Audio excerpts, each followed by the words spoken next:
morning world, it's a brand new day, and I'm in my car and I'm on my way. Where I'm going I don't know today. Hey, hell, what's that white van doing behind me? It's coming to take you away, haha. So I do believe, not that I can remember 100%, but I do believe it's a year today since I was discharged from hospital, which is a result of my motorcycle accident on the 24th of July last year. I have absolutely no recollection after being put into the side of the helicopter. That was it. That was it. I then woke up in hospital, where I think I was woken up in hospital, to sign a piece of paper to say that I agreed to be operated on. I didn't have an option. And I said, just get my brother to sign it. And they wouldn't let him sign it. I had to sign it. I could only use my left hand because my right arm was bollocksed. So my sister grabbed my hand and signed the authority with me. I haven't got a clue what that signature looked like, but it certainly wouldn't have been my normal one. And then I haven't got a frigging clue. But what I in them there. But what I am experiencing at the moment, which is 14 months onwards from when it happened, what I am experiencing is I believe I died on the operating table, because I've got a vision of me looking down on me on an arm, you know, like on a mechanical arm being spun round. And I've asked people, and there's no reference to that happening. My brother said what I went through was traumatic as far as the operation was concerned, but that didn't happen. But I don't know, and really it doesn't matter, does it? Because I'm beating myself up with these stupid thoughts, and there's more thoughts than that one, let me tell you. But here we are, 14 months on from the accident, and 12 months on from being released from hospital. I cried my eyes out when they released me from hospital, shouting that I wasn't ready. I didn't feel ready. I didn't feel 100%. But they'd made their mind up. I was being pushed out the door.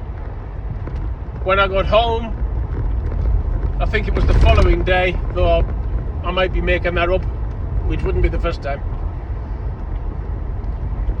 I got in touch with the GP and said, look, my insides are shaking.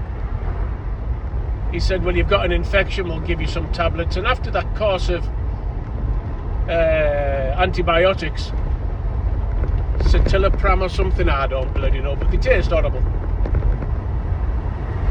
I felt okay. But I had the ambulance there, I had the doctor, going down to the doctor. I was in a right friggin' mess. But slowly, but surely, things have improved. I learned to walk up the stairs again properly instead of crabbing up and down, walking round my block, eating better, feeling better. Although the pain is still between my shoulder blades, it is nowhere near what it was. But the district nurses, they're just angels. Absolutely bloody angels. The way that they treated me, they looked after me, they cared for me. But what I will also say is you get home help, and they're crap. Absolutely crap. Having said that, there was one guy that used to come all the way from Chesley Street, and he was really sympathetic. He would sit and talk for a few minutes, and that's all I was after. I just wanted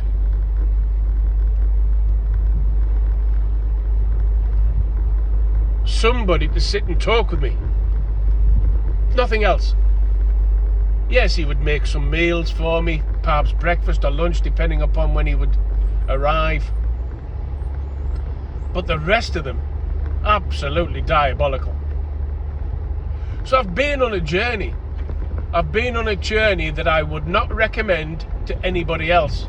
Although there are a couple of people who I might suggest would be a good thing for them to realise that being a twat is not nice in this world.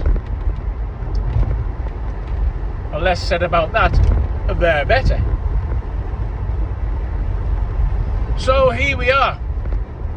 As you know, I've been driving my car for a while.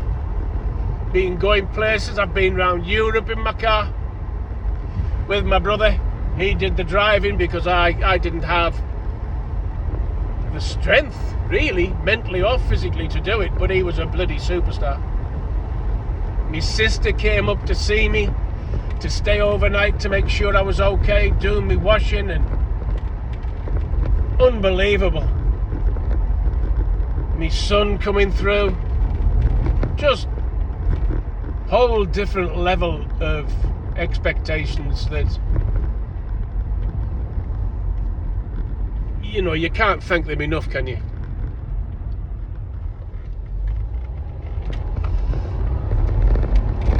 So it's time to forget about it all now. Time to push it into the back of my mind. It doesn't matter if I'm in Italy, my back's going to ache. It doesn't matter if I'm in Switzerland. Have you seen the snow currently in Switzerland? Oh my God! The Furka Pass and Gotthard. Jesus! They're getting snow deeper than a deep thing.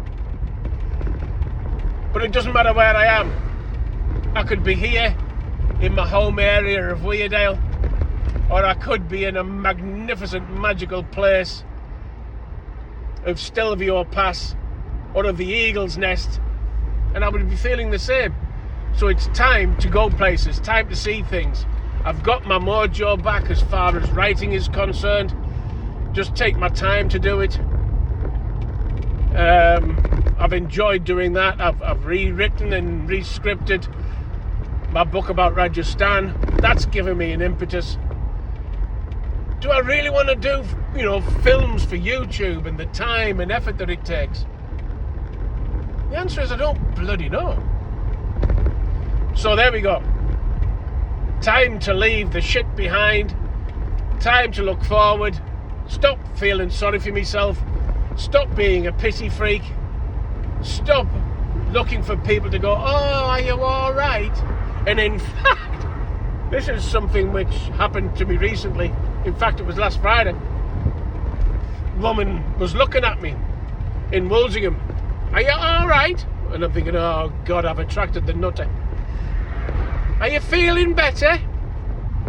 And I'm thinking, how the hell do you know me? Anyway, I said to her, I'm sure I'm supposed to know you, but I just don't. She said, oh, that's okay. You were only coming through the door every week after you came out of hospital for physiotherapy. Oh, I thought, Christ. And there was the physio guy stood next to her. And I had absolutely no idea who they were. I could kind of recognise them, but I just couldn't put in place who the hell they were. That's madness. So there we go. Onwards and upwards to infinity and beyond, and until the next time, bye-bye for now.